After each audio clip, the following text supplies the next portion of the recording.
We begin tonight with continued coverage of an NBC 15 reality check on the Prichard Water Board.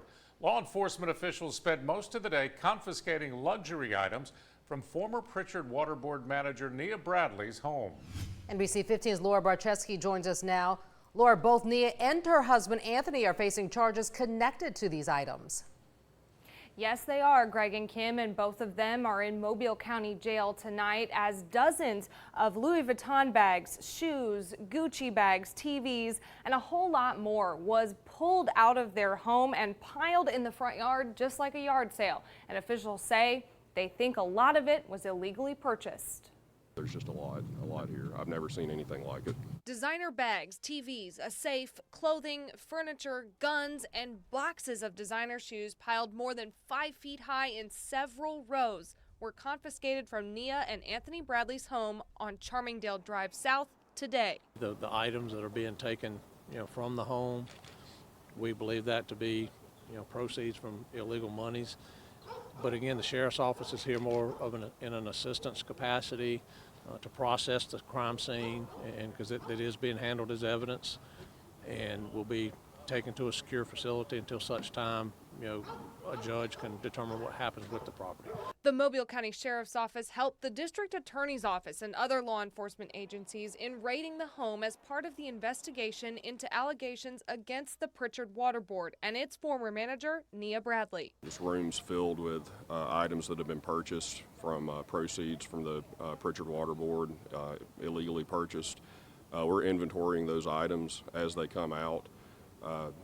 There are potentially hundreds of thousands of dollars worth of stolen merchandise in the house so far. During our live coverage this evening, a UPS truck pulled up to drop another package off at the house. It's unclear what it was or whose money it was purchased with, but her neighbors witnessed it all as deputies filled 2 Tahoes with only Louis Vuitton merchandise. Oh, I seen those boxes and the shoes and the Louis Vuitton. I thought they were selling something for the yard sale.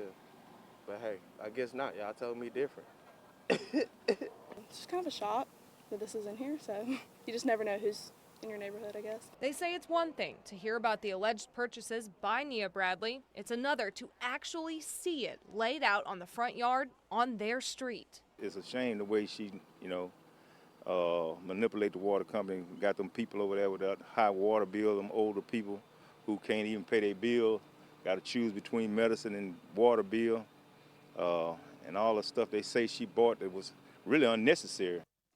The Mobile County District Attorney's Office says all of the items were taken to a secure location, and they're not done yet. This investigation is not over, and it's going to take several more months. Greg and Kim? Don't say Anthony, y'all. Well, that was Nia Bradley's husband today being led away from their home in handcuffs. His arrest possibly connected to some shocking revelations from Nia Bradley's first court appearance today. NBC 15's Darwin Singleton was in that courtroom and brings us the latest. Nia Bradley's bond was denied after prosecutors revealed a shocking development. As investigators conducted that raid in her home, they discovered passport documents.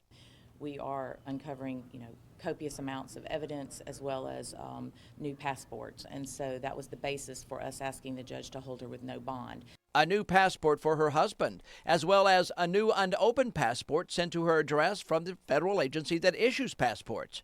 That revelation came just as Bradley's attorney was arguing his client was not a flight risk, that she was nonviolent, a Viger High School graduate and a lifelong resident of the area, and that she had earlier turned herself in without incident after she learned law enforcement was at her front door. If the discovery of passports was a surprise to the prosecution, well, for Nia Bradley's attorney, it appeared to be a bombshell discovery as well. Would it surprise you if you found out that your client had recently tried to get a passport after or shortly before these allegations came in? Nothing surprises me anymore, not around this place, honestly. I mean, this is what it is. We knew this investigation was coming as far as the search warrant. She didn't run, she turned herself in.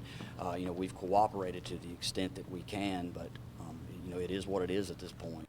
Rich tells me she'll be seeking permission from court to open that envelope with the unidentified passport in it, but it was enough to convince Judge Hardesty to keep Bradley in jail. It's incredulous. I mean, it's incredulous. And the brazenness of her and the other people that we are uncovering that are involved in this is it's just brazen. I mean, I've never seen anything like it. You say other people.